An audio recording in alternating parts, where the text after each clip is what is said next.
Okay, I've just scoffed down a few sausage rolls. Mum's homemade sausage rolls. Yeah, Mum was going to be on the couch tonight, but she's got that man flu that I caught apparently last week.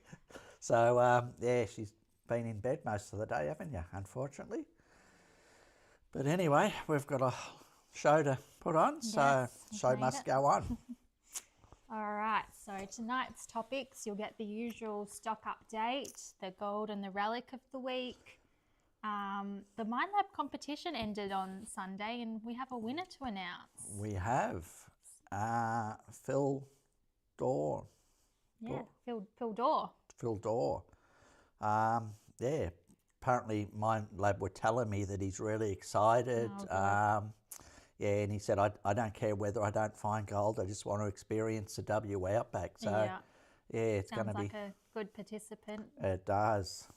So he's got no expectations. Yeah. Yeah, so, yeah. And then we've got a new Minelab sale to talk through. Oh, yeah, that's been going exceptionally well. Yes, it has. And then you're going to talk on...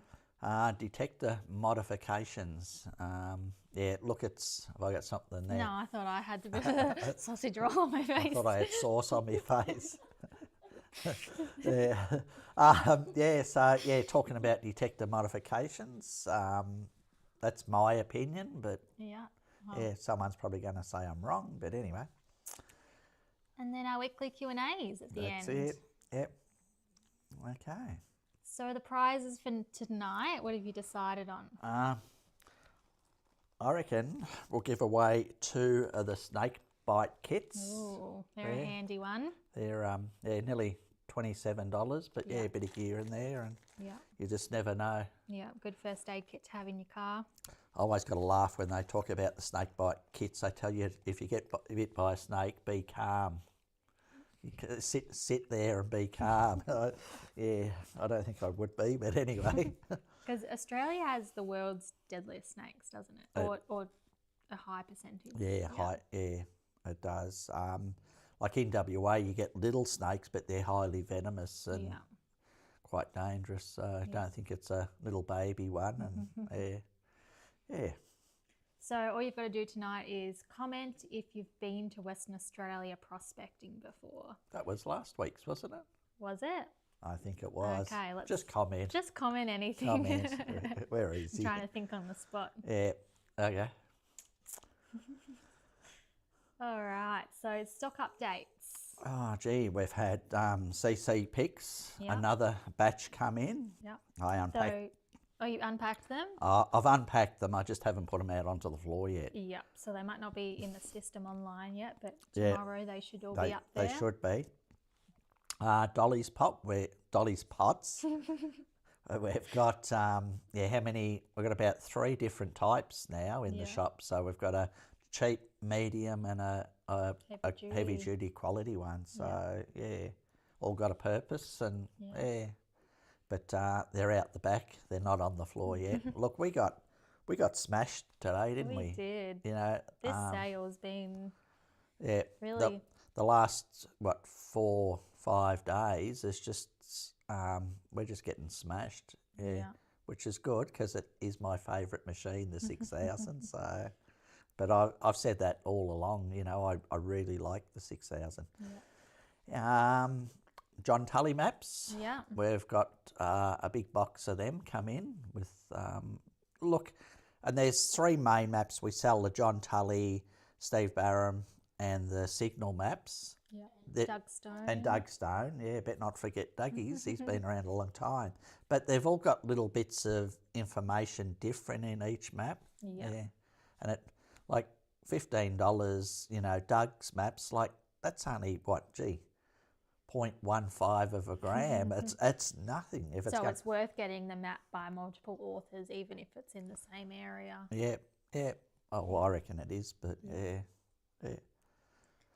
And then we're waiting on some more stock to come in as well from a few suppliers. We put the order in, just waiting for it to arrive in the store. Yeah.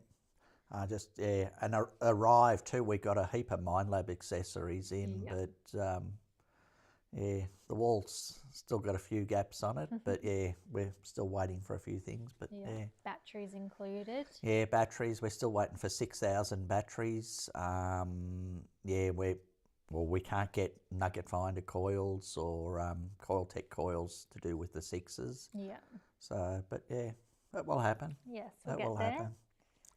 So stock that's still due to come in is Signal Maps. Rose, Double D, Coil Tech, and Nugget Finder. Yep, that's it. Oh, the gold price. Yeah, last week I think it was about 166 a gram. Yep. You took this price only probably at 7 o'clock on the dot, and as I was taking it, I think it jumped up 10-20 cents as I refreshed the page, and it kept moving. So the reason I like it, last week it was 166. That was Tuesday. Wednesday I sold some gold and it was down to 161.80, I think it was. It took a bit of a dive, and that was my gut feeling it was going to come down. But yeah, I'd sort of booked in to sell a bit, so I sort of had to. But they reckon that the price was down because the Chinese had just gone off buying gold for some festival or something overseas. Yeah. So they weren't buying large lots. But what has pushed the price up, I think, I'm not a financial advisor, but what I think has pushed the price up today was apparently all the meetings that they were having overseas to try and get these ceasefire wars under control. Apparently it's just gone out the window and it's all back on again. And yeah, and you've got I think it's Poland and India fighting. Yeah, so there's a bit of insecurity around. And there's a bit of fear, so that's pushed the price up. So, but it's like a yo-yo. It's just up and down. Up and down. So if you've got any questions, chuck them in the comments and we'll do Q&A at the end today. Yeah. So it's been a bit of a busy week amongst everything, hasn't it? Yeah. Look, we've sort of got the stuff ready to pack for Western Australia because we leave next Monday. Yeah. Our first stop is we've got the Minelab Global Conference, and that's where all the dealers from around the world come across to Adelaide, and we have a meeting, just the way that Minelab's heading over the coming years. Yeah. So we've got that Tuesday night starts, so Wednesday, Thursday, finishes Friday morning, and then basically we're jumping in the vehicles and then just heading straight to WA. But still got to pack yet, with Mum being sick over there. But anyway, you will get there, or we have to get there. Yeah. And you're having a few issues with your car. But yes, that's another story. that is. So the Minelab conference, is that an annual event? Yeah, it is. Yeah, generally an annual event. So each year they'll have a conference somewhere, and just tell us the direction that they're heading. Yep. So hopefully after that meeting, sometime after, we can provide everyone with an update on any little bits and pieces that they can offer. That we're allowed to. Yeah. Yeah. Yes. But packing for WA like this year is really tough because when we've done an all-inclusive tour, that's where everything is supplied. We've stayed at places where the food and accommodation's been supplied. Like miners. Messes, I suppose you call them. But what is happening, because the gold price is so high, the companies are buying up the caravan parks, the food venues and the accommodation venues, and they're not allowing any public to stay at them type of venues. Yeah. Which means we've had to go back to tents. So when you're taking out 12 people, you need 12 tents, 12 stretchers, 12 air beds, you need generators, you need some way to cook all the food. Yeah. A lot involved. It's a lot involved, and space is going to be very tight. Yeah. But you'll show what we've bought for the WA trip. But I think it'll be nice going back to tents because the whole camaraderie of the adventure is there a lot more. Yeah, because last year, like, we were staying at Leonora and we were travelling, you know, sometimes an hour up the road, you know, an hour up, an hour back. You know, the customers are losing 2 hours a day where basically you can roll out of bed, out of the tent and start detecting, you know, you're on the spot. And it's, I know, you know, a couple said to me, oh, you know, can we have a fire, you know, but you can't have a fire at the venues where they're staying. So, you know, we'll be able to have a fire and sit around that and, you know, have a bit of a talk. And I can do me talks at night time and, you know, and then we'll set up that screen over there with the projector if I can find it and show some movies. But there's a lot of stuff to take. Like, you know, tomorrow I've got to go and buy a 7 kVA generator just to run everything in the camp. Yeah. The little Honda 2 is not going to cut it, you know, but yeah. And I've bought the Buetti power banks, anyone that knows what they are. I've bought 3 of them just to, you know, and then there's your showers and your toilets, and there's a lot goes into it. Lots involved. Yeah, that's a lot. But anyway. A couple more days and you'll be on the road. It will be, yeah. So one thing that you did buy... is this food van that's hopefully up on the screen. It's a hot dog van. But, yeah, we actually bought it, and inside there's a cooker, there's 2 deep fries, there's a bain-marie type thing to keep food warm, there's a hot dog thing, there's a fridge, there's a freezer. So everything you need, really. Everything. Look, it's a good little van, double wheels, you know. Is the menu going to be the same as what's on there? No, yeah, I think it's all different hot dogs and chips and all sorts of things. But anyone who's going to be over there this year, there'll be no hiding that. And no, I'm not going to be selling food and hot dogs. It'll be delicious home cooked. It will meals. be. Yeah, it will be.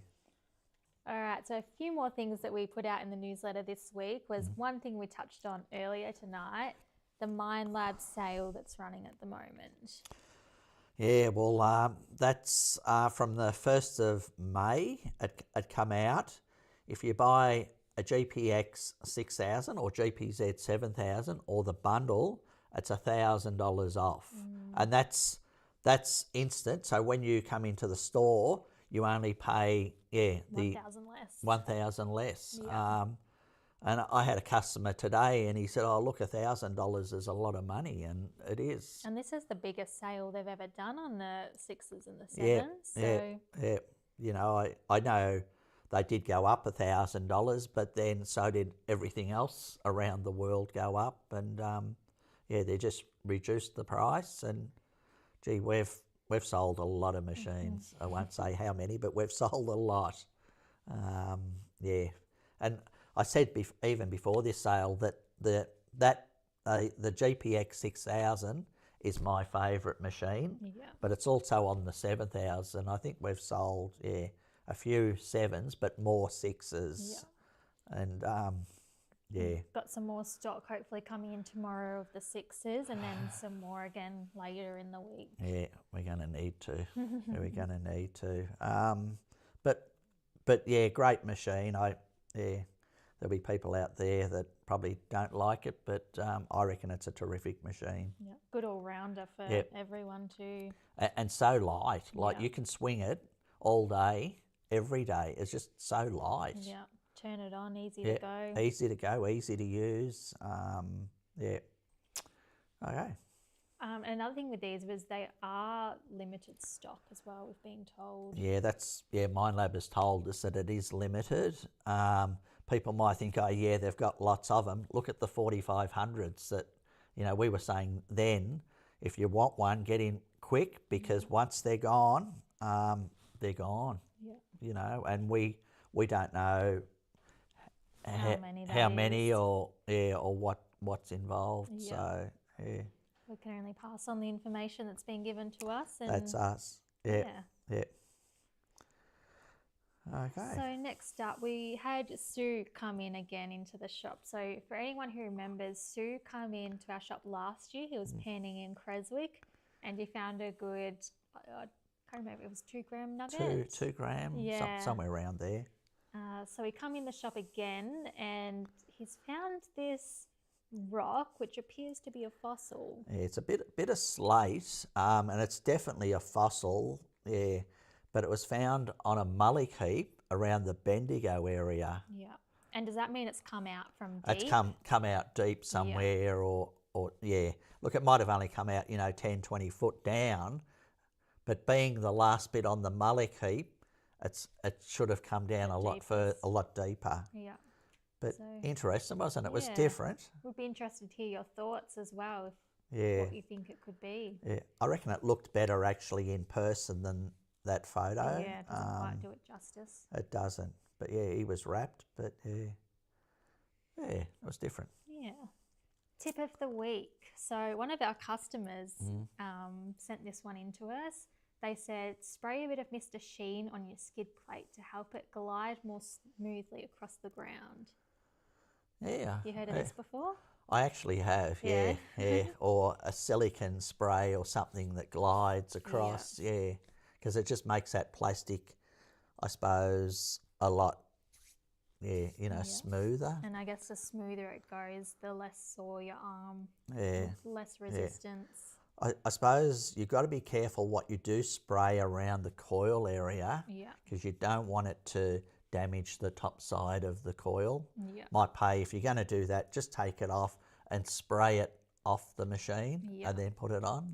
That way it's not getting under the skid plate. Yeah, true. Yeah, interesting. Okay. The Golden Relics tours. So the training days that we have, we've got 1 spot left this Friday.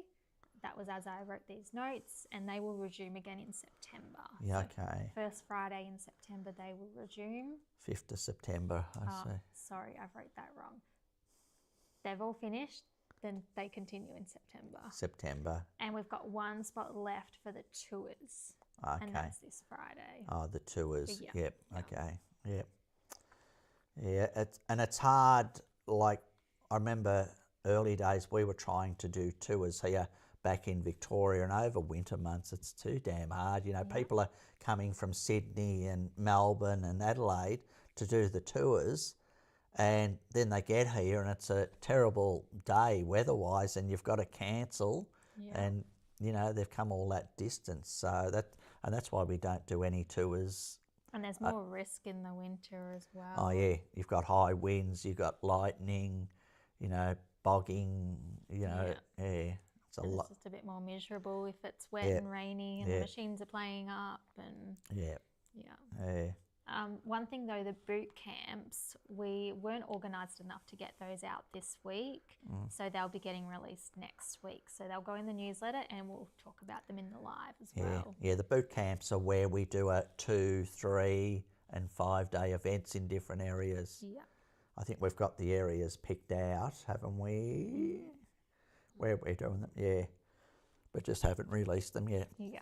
And they're very popular. Yeah, very popular. Now for the Western Australia tours, so the all-inclusive tours, the first one's at Kalgoorlie with 1 spot left. The second one is at Kalgoorlie with 6 spots left.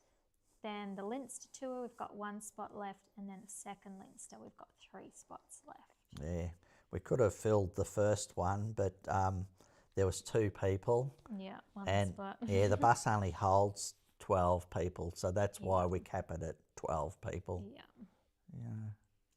And then as for the tag-alongs, these are each in a different location. So Kalgoorlie, 4 spots left. Murrin, 1 spot left. Walloona sold out, and Meekatharra 1 spot left. Okay, yep. That will fill up. Yes. Not much time left, but yeah. All right, so the QR code should be on screen at the moment, so you can join the newsletter here if you want to be first to know about the boot camps we launch next week, or if you've got a photo to share as well, you can enter in our monthly competition. Yeah. Or any new products that are coming out. Yep. Yep. Gold of the week. Gold of the week, right. You're going to use your... Yeah, so last week we got a comment saying that it'd be good if the camera was a bit closer so you guys can see a bit more in detail about exactly what we're talking about. Yeah. So we'll have some photos up on the screen now of this sandstone nugget. Yeah. So look, that's a bit of sandstone. Now, it was a hole someone had dug, and I jumped into the hole and I went onto the side of the hole and I got a little bit of a noise. That was with a 2300. Yeah. So I dug it out and it was a little bit of gold in this sandstone.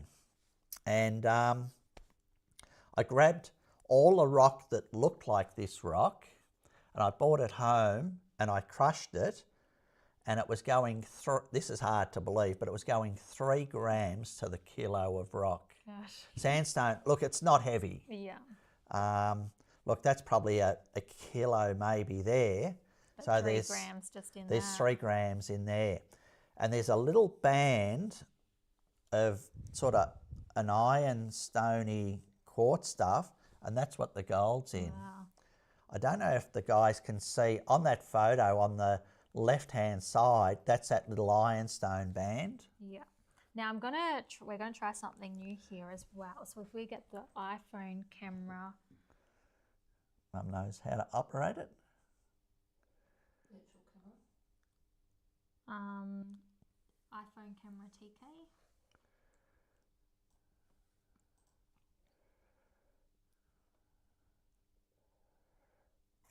Working. Right? It's not coming up, is it? Not coming up. TK's iPhone. Oh, Oh yeah. This is something new we're trying. Yes. So Let us know if you like it. Okay, that's working. So do you want to point at the ironstone part? that little dark line that you can see that runs along there, that's what's got the gold in it. I don't know if we can zoom in or not. Just not. Yeah, it's that little black line there. But what I did when I got the gold in that bit of rock, I picked up all the same rocks. I picked up all the same rocks that were that sort of colour. Yeah. So yeah, I think I helped you, didn't I? I think you did. Yeah, we've got another lot of rocks there we picked up last year. Yeah. But we haven't had time to crush it yet. We had some trouble finding the place again though, didn't we? We did. So yeah, that's, but you can see that rock, it's different layers, Yeah. and that gold is probably broken out of that reef system and it's just settled on that particular layer. But yeah, it's incredible actually. Yeah, very incredible. Then we had another second gold of the week, didn't we? It was a bit of a carryover from Yeah. what we spoke about The last week. nugget that we showed last week, this is his little brother, I suppose. It's 89 grams. Yeah. Can we try that again, that TK camera? Say when it's working. Working? Yeah. So look, that's the nugget there. It's got a lot of character too. It's got a bit of ironstone on it, or quite a bit, but just a very water-worn nugget. And I can tell you where this one was found. It was found up around Denali, but it was found 20 years ago. So, yeah, but Still a nice piece. it is a though. nice piece. Yeah. I was gonna. Yeah, you know, last week I was talking about weights. Yeah. I had a good customer come into the shop today and he gave me, a little bag of weights. Aw. Yeah, so yeah, no, it Do you was think good. they'll fit in any of your existing ones, or? Some will, yeah. There's one in there, you know how I said the cup weights and there's always missing the centre one, the Yeah. little one? pointed out one. He said, I don't know what it is. And I said, I know exactly what it is. It's the centre weight to the cup weight in there. Oh, that's perfect. Now you have a full set. Oh, well, it might not fit, but yeah. Anyway, I'll make it fit. Yeah. And the relic of the week. The relics of the week I couldn't hold up because they're probably about 1.5 meters long. That's them on screen at the moment. They've come out of a mine site, or a friend who's got a mine that's it's a registered mine site, but he found these down about 20 feet down in the old river wash system. But down there's tunnels. You can see tunnels in the wall, and and because he's got an excavator and he's dug them out, and he screens them before it goes through his big trommel. But yeah, a lot of things I know, but there's always something that stumps me, and this is something. When I first saw them, I thought they might have been a bit of the old windlass. They had timber, and they had a steel handle on the side to wind up, the buckets of gravel and that. Yeah. But I don't know what they are. If there were tunnels in the ground, could they have been part of the infrastructure for that? It had to be. Yeah. You're not going to shape them like that. Like on the end of them, there's a little groove. The one on the right-hand side has broken away a little bit, but the one on the left-hand side, there's a groove down each end, but they've also cut that other part out, and that's on each end. The one on the left has broken away up the other side, but I suppose, when you're 180 years old, some things are going to fall apart, and they've done well to remain. But if anyone knows what they are, just let me know, please. Just put it in the comments. Yeah, put it in the comments. We'll see if there's anything in there at the end of the show. We will, Topic of the night. Detector modifications. Look, I know everybody's trying to get an edge. I suppose they're trying to improve on things. I suppose with modifications, like, I just don't understand why some people will spend, $9,000, $10,000 on a detector and then try and get it modified, trying to get the edge. I don't think it's the detector's fault. I think it's sometimes the operator's fault. They can't find gold and they think, I'll get it modified and that will give me the edge over me mate. Yeah. Look, many years ago, I got a detector modified. This is probably 20 years ago. It cost me, I can't remember, it was $1,500 or something like that. And it wasn't good on the deeper gold, but it was good on the smaller bits of gold, but there was no advantage I couldn't find. And one day I went to take it out and it wouldn't start up, and it blew up.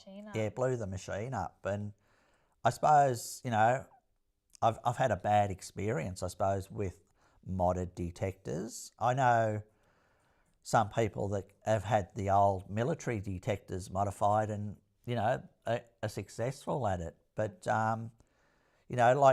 you've got to buy the machine first. Say you get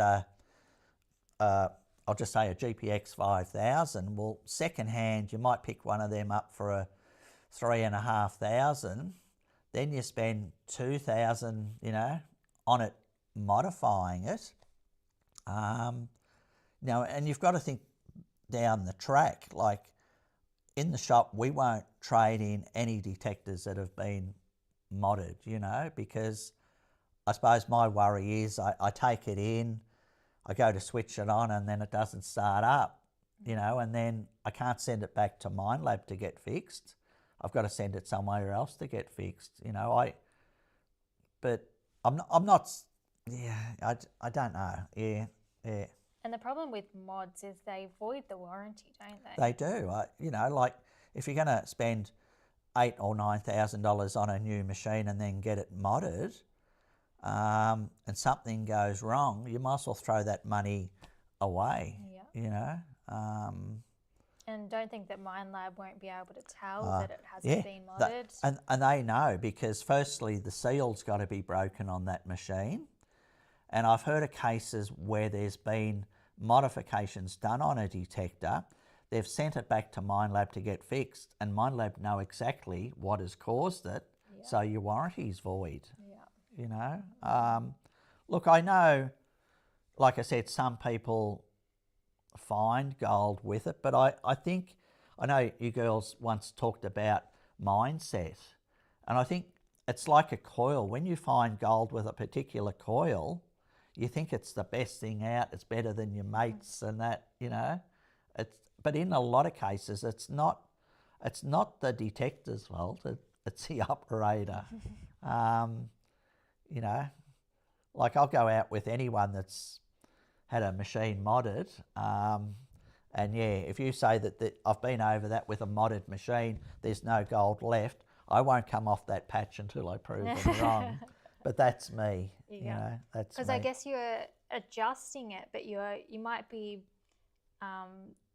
enhancing it in one area, but you're also decreasing it in another. Yeah, and that's if it doesn't break your machine. Yeah, you might. Yeah, look, I don't understand the electronics, but you might modify a detector that it goes deeper on the bigger gold, but then it's a lot noisier. So you're not going to hear the smaller bits as easy. And I just think at the end of the day, a lot of people are just trying something different to get the edge, you know. But you've just got to be a little bit careful, because like I said, if you're going to spend money on getting that detector modded, it might, you know, you might get I'll just say you might get a 4,000 modded, you know, up. But you could have picked up a 5,000 for the same price. Do you think it's appealing because it's sort of that quick fix to people, quick fix to have the edge? Yeah, and they're probably trying to change, you know, like I've seen it all before, you know, people will blame the detector. Oh, I've got a faulty one. The coil's no good. There's no gold here.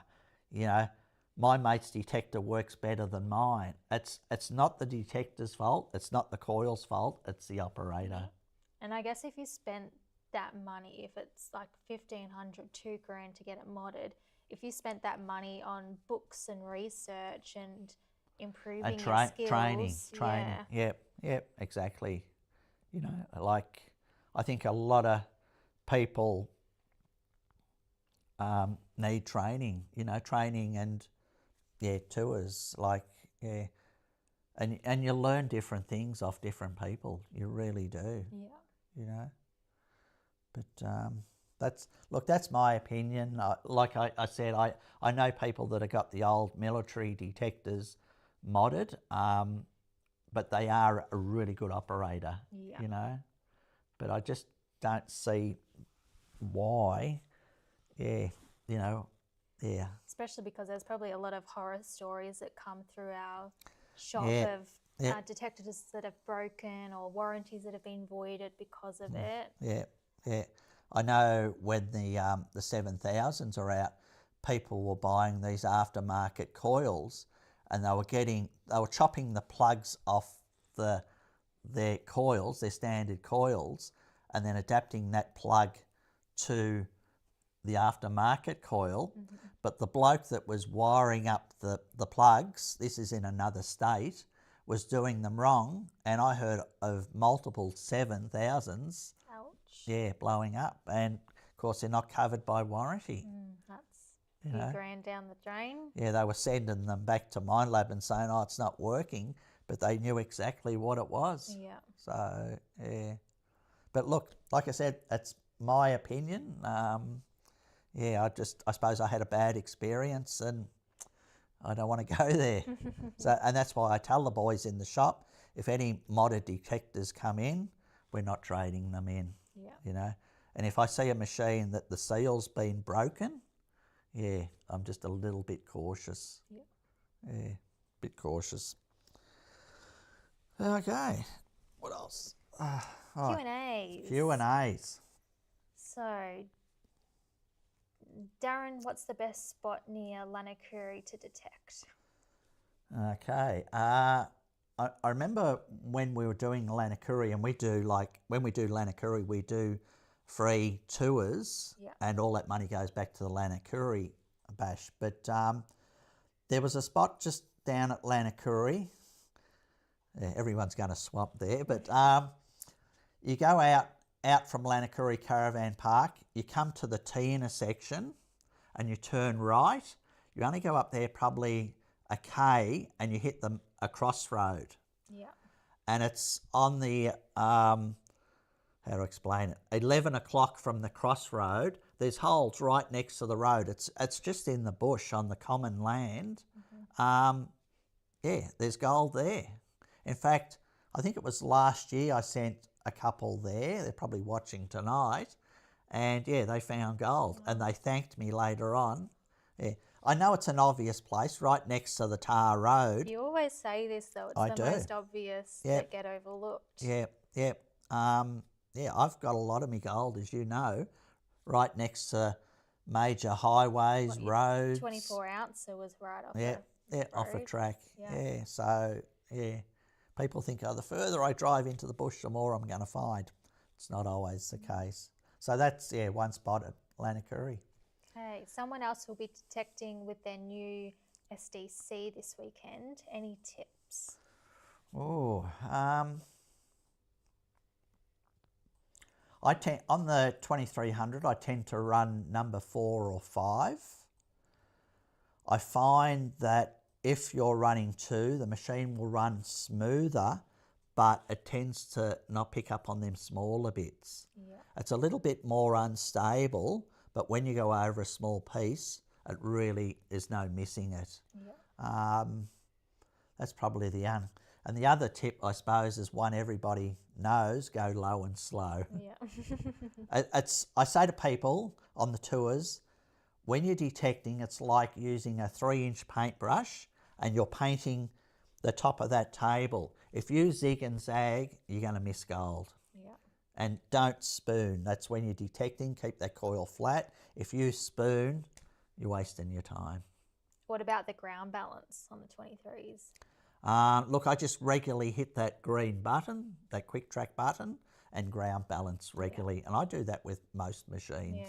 Yeah, especially when I get a little target and I'm not sure I'll ground balance near that target. Yeah. And if you're moving grounds, if it looks a bit different. Yeah, you can generally hear it in your machine, but for, I suppose, newbies that don't understand that, just regularly hit that. Yeah. That can't do any ground harm. balance. So. No, exactly. Yeah. Okay. To access a creek, can you trespass through a property to gain access, or do you need permission from the owner? I used to look up on GeoVic to find out whether you could access them creeks or not, because not all creeks you can walk down. This is where it gets tricky. A lot of the creeks, there'll be fences. They used to call it so many chains either side of the creek, so you could walk along that creek. But I believe there was a certain period there where the government sold that creek system back to the landowner. Mm-hmm. So you've got to do your homework to find out whether you can actually walk down them creeks. Yeah, so GeoVic will be able to... Yeah, I haven't looked at GeoVic for, I reckon probably 10 years, because I used to get used to it, and then being a government site, they change it, and then, and as you know, I'm not great on computers. I like the old books and maps, but yeah. And it's probably different creek to creek, state to state. Yeah, probably different laws, I'd say, too. Yeah.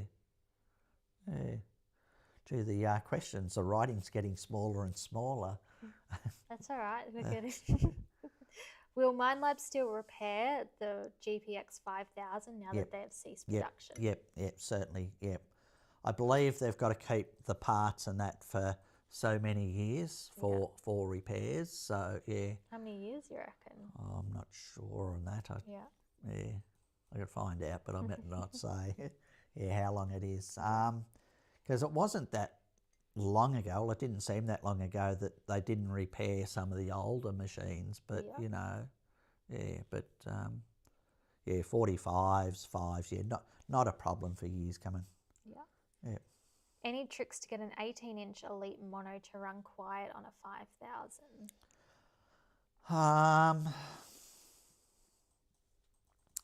I always have trouble when people ask me on the phone, what settings do you use? I've got to have the detector in front of me. I suppose I'd run the audio in quiet. I'd definitely run special. There's one switch on there, I know.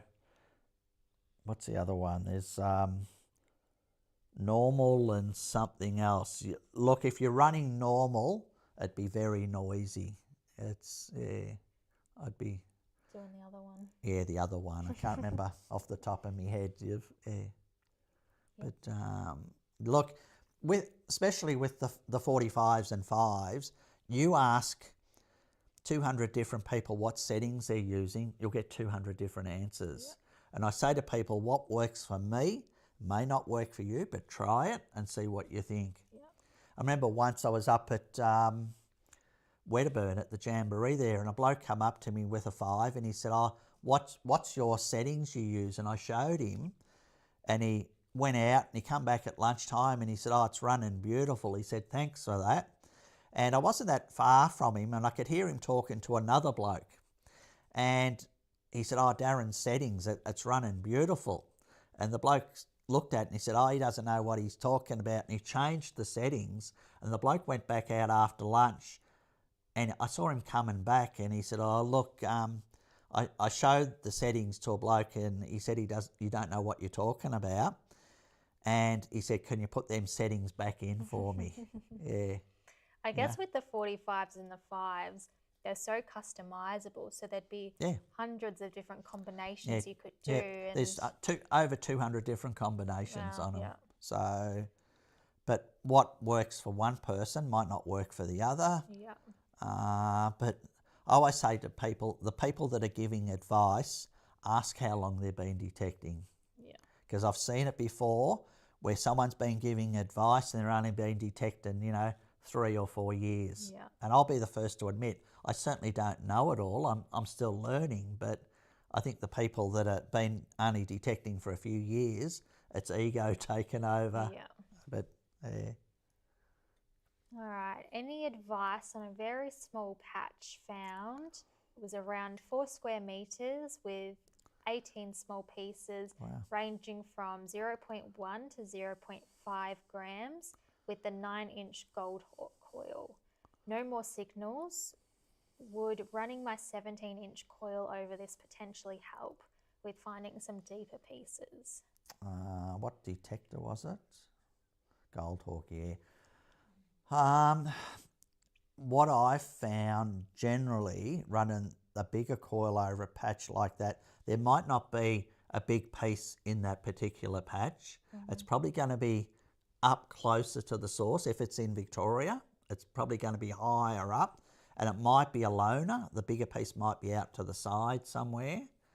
Probably the first thing I would do was where you got that little patch of gold is, say you got a lot of pieces in one particular little area, I would sample that ground. Take the dirt and pan it. And if you're getting lots of little bits in it, I'd probably take the top off, take that much off that little area, which I do, and then have because there might be more little bits down a bit lower. Yeah. I had a customer come into the shop today, I don't know if you were there, and he found a specimen. It was about that big, but it had all this gold on it. And he said he got a lot of gold within this area, and he said in amongst the white quartz. And he showed me a picture of it, and I said, you're on the reef. And I told him exactly the same thing. I said, dig where you got a lot of pieces, just take that dirt down to the creek, pan it off, and see how much gold is actually in that. Yeah. And then you do the north-south. Yeah, because it was a reef, most reefs run north-south. Yeah. I told him to either go north or south of it Yeah. and see if that reef is exposed again. Yeah. But because it was on the side of a hill, I said you need to be working down the hill too. Yeah. Because being a reef, bits of gold would have come down that side of the hill. Yeah. But I said you might do your head in trying to work out where it's come from. Oh, it was very exciting for him anyway. It was. It was a nice And to bit. be right on the source. Yeah. And he said it's not in a gold-bearing area. So that's very good. Yeah. Some new ground. Yeah, new ground. Okay. Do you think they'll release details about a new detector at the conference? Do you think there will be a release of details? I know on social media there's a lot of, they get this question asked every week. I know on social media there's lots of rumours. I had a bloke come in and say that he saw a photo of the new detector, and I hunted high and low. I can't find nothing. Yeah. So it's just rumours. Look, we won't know until we get there. Yeah. Well, they're not going to tell us before we get there, are they? Yeah. That's what we go to the conference for. So, yeah, once we get there and sit down and have a talk, that's when we'll find out, Yeah. you know. I hope there is, but I think a lot of people hope there is, Yes. but time will tell. Do you have your food handlers, Darren? With a laugh. Yes, I do. Mum has, and you'll be getting a refresher. Yeah. Yeah, I'm not cooking. I can't be out there like helping people and During doing the the day, cooking. then- Yeah. Why not? I don't get paid enough. Yeah. When are the coils for Nugget Finder and Coil Tech going to be back in Oh, stock? gee, I wish I know. Like, it's really hard at the moment because, you know, people have got, they want coils to go to Western Australia. You know, they want the Nugget Finders and the coil. But even Minelab are having trouble getting the wire. It's not the chip, apparently. It's the wire, and it's some, you know, whiz-bag wire, I suppose, and they can't get it. You know, and the other day I was talking to Rowan from Nugget Finder, and he's frustrated, but and It's hard for everyone. and unfortunately, when we're in the shop dealing with the customers, we, you know, sometimes we take the brunt of it, but it's out of our control.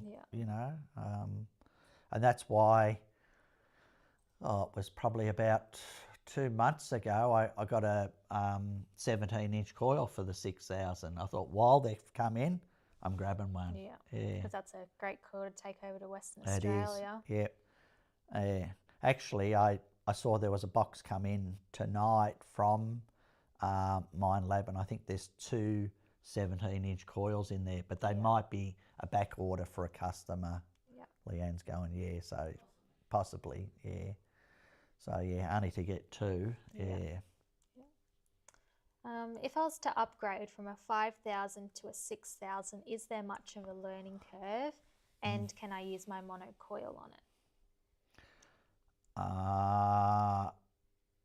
Look, to upgrade from a 5 to a 6, it's... I'll give you a really good example, and this was when the 6s first come out. 3 of us were going over to WA, Dave and Peter, who's trainer helpers. Peter had a 6000, he bought one, I had one, and Dave had his 5000. And he said, I'll get everything you'll get with that 6000 and deeper stuff and smaller stuff, because he was running boosters and he had all these different coils. I said, fair enough. We got over there to a patch that a lot of bits had come off her. I turned on, I swung, and I got like 3 noises on the one swing, right? So I marked them. I called Dave down. I said, Dave, come and have a listen. And he went over it with the 5000. He said, I can't get that one. He said, I can't get that one.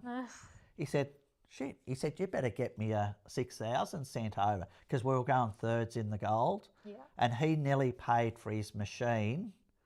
I think it was about 7 weeks that we were over there detecting Wow. for. Yeah. But I knew the patches. Yeah. So, look, yeah, I say it all the time. The 6 is my favourite machine. I've got all the machines I've got, but the 6 is my favourite machine. They're super light. I'm not getting any younger. They're just so good, you know. This what I say to people. They say, how do they compare against the 2300? Well, they're double the price of a 2300, but they're double the performance of a 2300.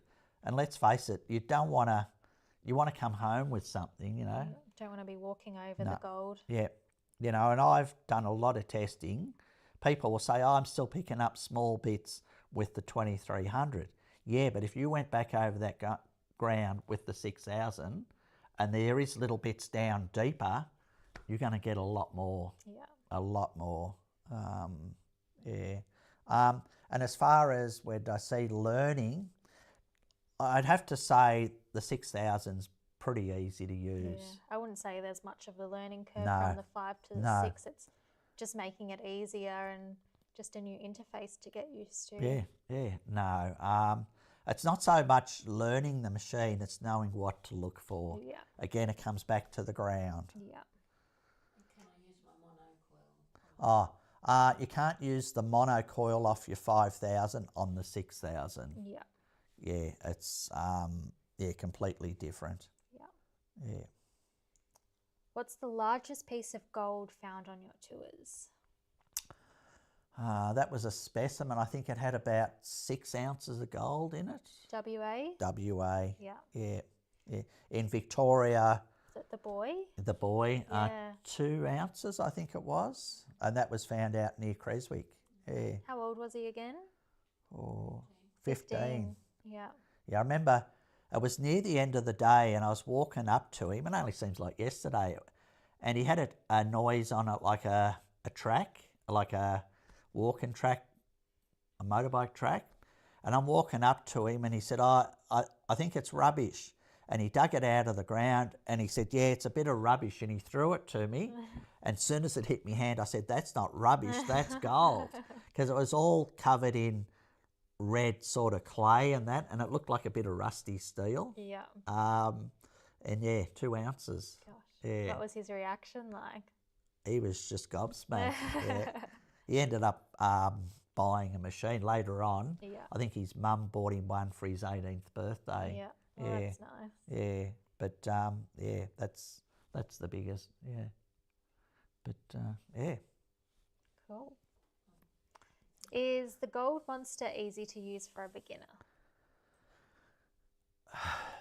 It is if this one comes up every week too. The Gold Monster, this is my opinion, is a good machine if you know how to use it properly and know the different the types of ground to pick for that machine. Yeah. It's no good putting a Gold Monster up against a 6000 because you know they're 7 times dearer. Yeah. The 6000 is just going to kill it. Yeah. But to start off with, a Gold Monster. Yeah.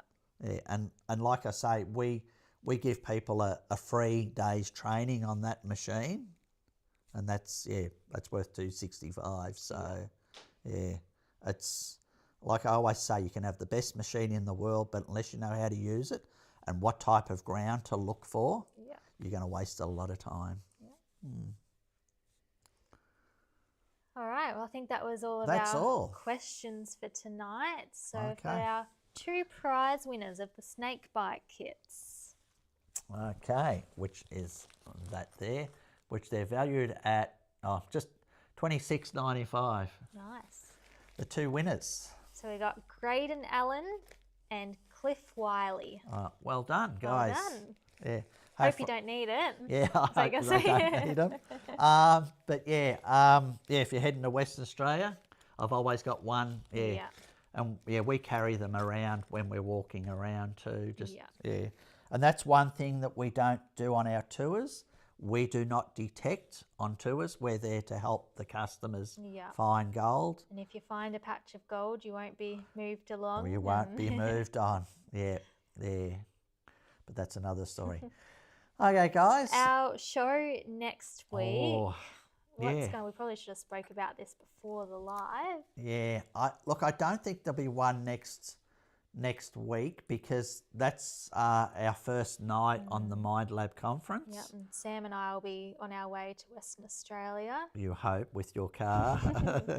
If Sam sorts that all out. Yeah. So yeah, look, there won't be one next week because we'll be at the Minelab conference. Yeah. Yeah, probably maybe a week after. But yeah, we can't wait to get to WA because that's going to be excited. good. We'll take our cameras and gear. Yeah. Won't be on the couch. It might be on the By chair. the campfire. Yeah.